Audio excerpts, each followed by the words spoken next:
Bismillah, Assalamualaikum warahmatullahi wabarakatuh.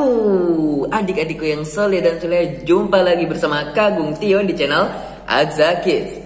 Nah adik-adik, kali ini kita akan belajar lagi. Alhamdulillah setelah sekian lama Kagung tidak upload ya. Kali ini Kagung upload lagi, Masya Allah.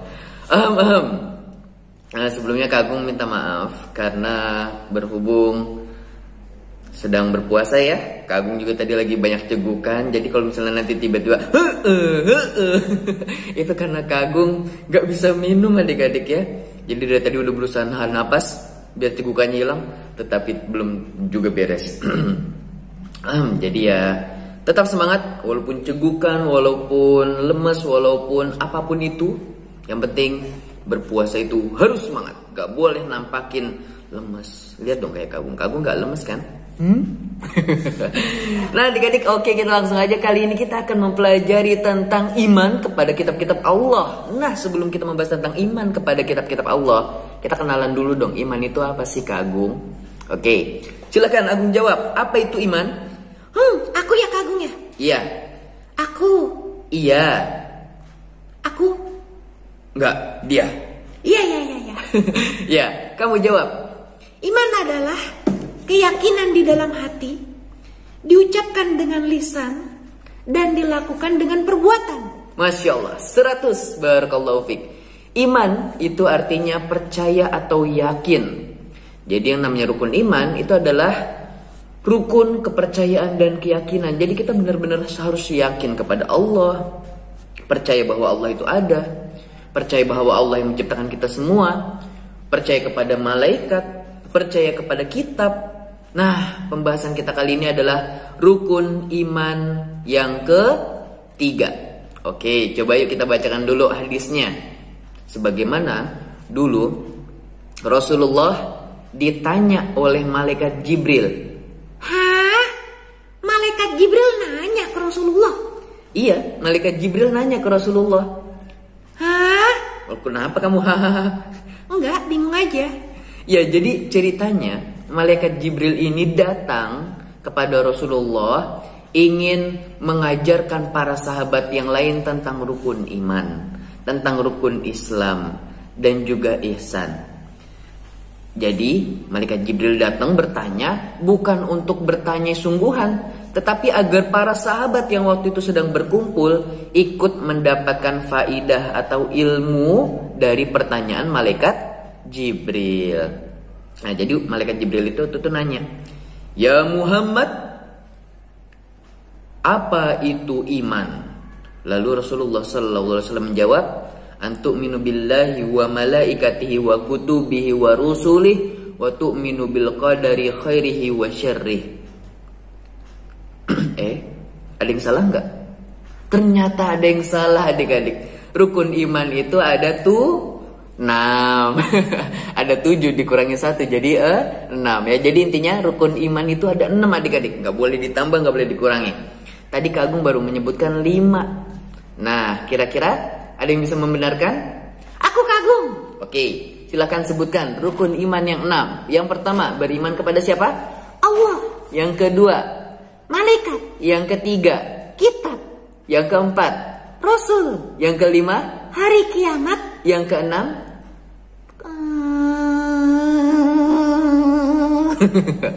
takdir baik dan takdir buruk atau qada dan qadar. Nah adik-adik, jadi rukun iman itu ada 6. Yang pertama beriman kepada Allah. Yang kedua beriman kepada malaikat. Yang ketiga beriman kepada kitab. Yang keempat beriman kepada Rasul-Rasul. Yang kelima beriman kepada hari kiamat. Yang keenam beriman kepada takdir baik dan takdir buruk. Nah pembahasan kita kali ini adalah tentang beriman kepada kitab-kitab.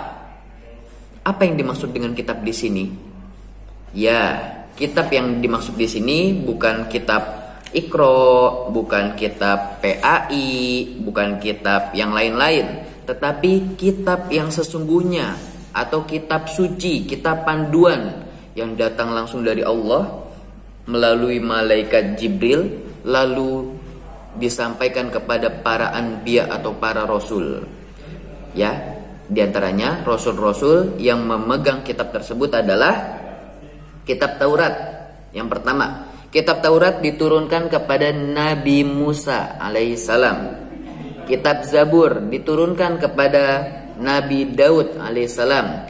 Kitab Injil diturunkan kepada Nabi Isa alaihissalam. Dan kitab Al-Quran diturunkan kepada Nabi Muhammad sallallahu alaihi wasallam. Jadi selama ini sudah ada 4 kitab yang Allah turunkan kepada manusia. Kita ulangi, yang pertama kitab apa? Kitab Taurat diturunkan kepada Nabi Musa. Kitab Zabur diturunkan kepada Nabi Daud. Kitab Injil diturunkan kepada Nabi Isa. Dan terakhir, kitab Al-Quran diturunkan kepada Nabi Muhammad sallallahu alaihi wasallam. Nah adik-adik, tahu nggak sih apa yang membedakan antara kitab-kitab yang terdahulu, kitab yang Taurat, Zabur, Injil dengan kitab Al-Quran? Apa yang membedakannya? Apa ya Kak Agung ya? Oke, langsung aja kamu jawab ya, biar nggak lama ya. Jadi yang membedakan antara kitab-kitab terdahulu yang 3 dengan kitab Al-Quran adalah yang pertama, kitab terdahulu itu tidak ditulis ketika nabinya masih hidup. Sedangkan kitab Al-Quran ditulis ketika nabinya masih hidup. Sehingga ketika nabinya sudah tidak hidup, misalnya kitab Taurat diturunkan kepada Nabi Musa, lalu ketika Nabi Musa wafat, baru kitab Taurat tersebut dicatat, ditulis. Nah, sehingga disinilah banyak terjadi kekeliruan-kekeliruan, penyimpangan-penyimpangan. Begitu juga dengan kitab Zabur dan juga kitab Injil, adik-adik. Jadi mulai banyak tuh orang-orang berpikiran, akhirnya oh ini bukan begini, oh ini bukan begini, oh ini salah. Akhirnya banyak kitab-kitab yang dirubah, berbeda dengan Al-Quran. Al-Quran ketika Nabi Muhammad masih hidup, Al-Quran sudah ditulis. Meskipun tidak langsung jadi buku, tidak langsung berurutan dari surat Al-Fatihah sampai terakhir surat An-Nas, tidak. Padahal surat yang pertama kali turun itu surat apa? Al-Alaq ayat 1 sampai 5. Nah, jadi masih ditulisnya baru berlembar-lembar saja. Karena memang Al-Quran itu diturunkannya juga nggak langsung satu kitab, tetapi menyesuaikan kondisi, berangsur-angsur. Kadang datang wahyu kepada Nabi Muhammad, kadang enggak, seperti itu. Nah kemudian Allah subhanahu wa ta'ala berfirman, Inna anzalnahu Qur'an wa inna lahu lahafidhun. Sesungguhnya kitalah yang menurunkan Al-Quran dan kitalah yang akan menjaganya. Bagaimana cara Allah menjaga Al-Quran? Nah, salah satunya adalah kita nih, para penghafal Al-Quran. Berbeda dengan kitab Injil, kitab Taurat, kitab Zabur. Dan kitab Al-Quranlah kitab yang paling sempurna. Kitab yang paling sempurna di antara kitab-kitab yang lain. Maka dari itu, seharusnya orang-orang yang memegang kitab Injil, orang-orang Nasrani, orang-orang yang lain ya, maka mereka ketika turun Al-Quran, ketika ada Nabi Muhammad, harusnya mereka mengikuti kepada Nabi Muhammad. Harusnya mereka merubah kitabnya, tidak lagi kitab Zabur, tidak lagi kitab Injil, tidak lagi kitab Taurat, tetapi mereka seharusnya memegang kitab Al-Quran, adik-adik. Nah, jadi ini adalah kekeliruan. Nah, sebagaimana tadi Kak Agung sudah katakan, siapa yang akan menjaga Al-Quran ini? Yang akan menjaga Al-Quran ini adalah Allah. Allah akan mengutus para hamba-hambanya yang penghafal Al-Quran. Masya Allah nih, adik-adik ini adalah para penghafal Al-Quran. Berarti kalian adalah salah satu yang Allah utus, salah satu wasilah penghafal Al-Quran atau penjaga Al-Quran. Suatu ketika nih adik-adik ya, Kak Agung pernah ditanya sama ibu-ibu, Kak Agung, di Al-Quran ini di surat Abasa ada tulisannya Muto'in Summa Amin. Di tulisan Al-Qurannya tulisannya Summa, domah, bukan sama. Padahal seharusnya sama. Ibu-ibu itu bingung. Kak Agung, ini Al-Qur'annya benar tidak? Atau ana yang salah dan ini Qur'annya yang benar? Akhirnya Kak Agung periksa. Loh, kok mutoi summa amin? Ternyata Al-Qur'annya keliru dalam memberikan harokat. Harusnya ditulisnya mutoi sama amin. Seperti itu adik-adik ya. Jadi kitalah para penjaga Al-Quran. Kemudian bagaimana caranya kita beriman kepada kitab-kitab yang dimaksud? Iman kepada kitab-kitab. Yang pertama, kita harus meyakini bahwa Allah lah yang memberikan atau menurunkan kitab-kitab tersebut. Gak boleh kita bilang kitab Injil adalah bikinan Nabi Isa. Tidak bisa. Tidak boleh kita bilang kitab Taurat adalah bikinan Nabi Musa. Tidak boleh. Tidak boleh kita bilang kitab Zabur adalah kitab buatan Nabi Daud. Kesalahan besar adik-adik. Apalagi sampai kita bilang bahwasanya Al-Quran adalah kitab bikinan Nabi Muhammad sallallahu alaihi wasallam. Maka ini mudah dibantah. Nabi Muhammad di zaman dulu beliau tidak bisa baca dan tidak bisa menulis. Tahu kenapa adik-adik? Bukan karena dia bodoh, tetapi Nabi Muhammad tidak bisa membaca dan menulis karena itu adalah keistimewaannya. Kalau Nabi Muhammad bisa baca bisa nulis, nanti orang-orang Yahudi, orang-orang Nasrani, orang-orang kafir di Mekah bilangnya Muhammad kan pintar baca dan nulis. Itu Al-Quran bikinannya si Muhammad. Seperti itu adik-adik ya. Maka dari itu Allah menjadikan Nabi Muhammad gak bisa baca dan gak bisa menulis. Bukan berarti Nabi Muhammad bodoh. Buktinya apa? Nabi Muhammad adalah manusia terbaik dari zaman dulu sampai zaman sekarang. Kemudian apalagi? Nabi Muhammad adalah Nabi yang paling dicintai. Dan Nabi yang paling disebut-sebut. Nabi yang paling banyak umatnya. Nabi yang paling banyak pengikutnya. Padahal umurnya hanya sebentar, 63 tahun adik-adik. Berbeda dengan Nabi Nuh. Umurnya 950 tahun. Tapi umatnya hanya sedikit. Nah, maka dari itu Nabi Muhammad tidak bisa baca dan tidak bisa menulis bukan karena ia bodoh. Tapi inilah keistimewaan yang Allah berikan kepadanya. Agar apa? Agar orang-orang kafir, orang-orang yang lain tidak menyangka bahwasanya Muhammad mah pintar nulis, pintar baca, itu Al-Quran bikinan dia. Tidak. Maka dari itu Al-Quran juga termasuk mukjizat Nabi Muhammad sallallahu alaihi wasallam. Nah adik-adik, kita lanjutkan. Jadi yang pertama, bagaimana cara kita beriman kepada kitab-kitab? Yang pertama, kita harus yakin bahwasanya semua kitab yang 4 tadi, kitab Taurat, kitab Zabur, kitab Injil, kitab Al-Quran, semuanya Allah yang turunkan, bukan para nabi. Yang kedua, percaya terhadap semua kitab-kitab yang telah Allah turunkan. Jadi yang namanya kitab Taurat, kitab Zabur, kitab Injil, kitab Al-Quran, itu nama-namanya kita harus percaya, kita harus yakini bahwa itu juga pemberian dari Allah Subhanahu wa ta'ala. Yang ketiga, meyakini dan membenarkan semua ajaran yang ada di dalam Al-Quran, juga yang ada di dalam kitab-kitab terdahulu. Kalau kita kan orang Islam, jadi kita ngikutinya kitab Al-Quran. Ya, jadi kalau zaman dulu kitab Taurat itu untuk umatnya, kaumnya, umatnya Nabi Musa. Kitab Zabur untuk kaumnya Nabi Daud. Kitab Injil untuk kaumnya Nabi Isa. Dan ketika ada Al-Quran, maka mereka semua kalau misalnya masih hidup ya di zaman Al-Quran tersebut, maka mereka semua harus pindah ke Al-Quran. Harus mengikuti Nabi Muhammad sallallahu alaihi wasallam.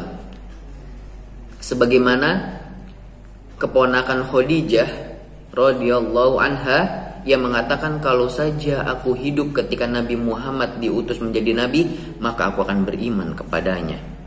Masya Allah adik-adik ya. Jadi kita nggak boleh tetap berpegang teguh pada kitab Injil, tidak boleh. Nah adik-adik, selanjutnya yang keempat, mengamalkan ajaran kitab tersebut atau kitab Al-Quran. Jadi nggak cuma percaya aja, tetapi juga kita mengamalkannya. Sebagaimana misalnya di dalam Al-Quran kita tidak boleh memakan daging babi, maka kita harus percaya dan juga tidak boleh memakan daging babi. Kemudian Allah memerintahkan kepada kita untuk sholat, wa aqimis sholata lidzikri. Sholatlah untuk mengingatku, maka kita harus melaksanakan sholat. Jadi begitulah cara kita beriman atau yakin kepada Al-Quran. Yuk kita ulangi, apa saja, bagaimana saja caranya kita beriman kepada Al-Quran. Yang pertama, meyakini bahwa Allah lah yang menurunkan kitab-kitab tersebut.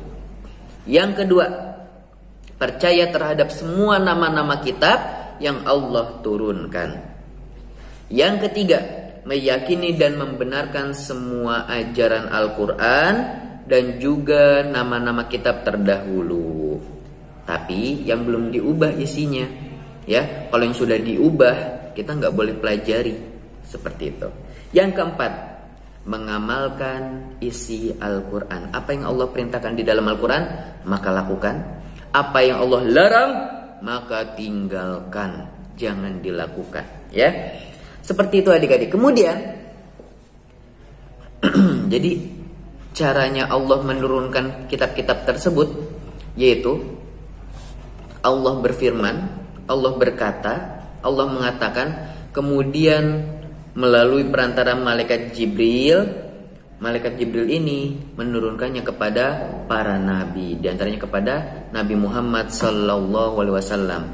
Sebagaimana dikisah ketika Nabi Muhammad berada di Gua Hiro adik-adik. Nabi Muhammad sedang sendirian, tiba-tiba ada sosok yang memeluknya dan mengatakan, "Ya Muhammad, Iqra." Lalu kata Nabi Muhammad apa? Lagi sendirian di gua yang gelap, tiba-tiba ada yang memeluknya dan mengatakan seperti itu. Ketakutan dong adik-adik. Kita di kamar aja kalau sendirian, terus tiba-tiba ada yang nongol, "Ciluk, Mbak." Wah, tahu-taunya kucing, tahu-taunya adik kita, ting, ya, kita aja udah ketakutan. Apalagi waktu itu Nabi Muhammad. Tiba-tiba ada suara, "Ya Muhammad, Iqra." Hei Muhammad, bacalah. Kata Nabi Muhammad apa? "Ma'ana biqari." Aku nggak bisa baca. Akhirnya malaikat Jibril pun mentalkinkan. Nah, jadi malaikat Jibril membacakan, "Iqra bismi rabbikal ladzi khalaq, khalaqal insana min 'alaq, Iqra wa rabbukal akram, alladzi 'allama bil qalam, 'allamal insana ma lam ya'lam." Surat Al-Alaq ayat 1-5. Sehingga Nabi Muhammad pun langsung hafal. Begitu. Maka dari itu kita juga di sekolah-sekolah biasanya ada yang namanya talqin. Gurunya baca, kitanya ngikutin. Bacaannya harus benar, bacanya harus persis sama seperti gurunya. Itulah yang disebut dengan talqin. Dan itulah yang diajarkan malaikat Jibril kepada Nabi Muhammad sallallahu alaihi wasallam. Nah adik-adik, demikian apa yang bisa Kagum sampaikan. Semoga bermanfaat. Kita tutup dengan doa kafaratul majlis. Subhanakallahumma wa bihamdika, asyhadu an la ilaha illa anta, astaghfiruka wa atubu ilaik. Assalamualaikum warahmatullahi wabarakatuh.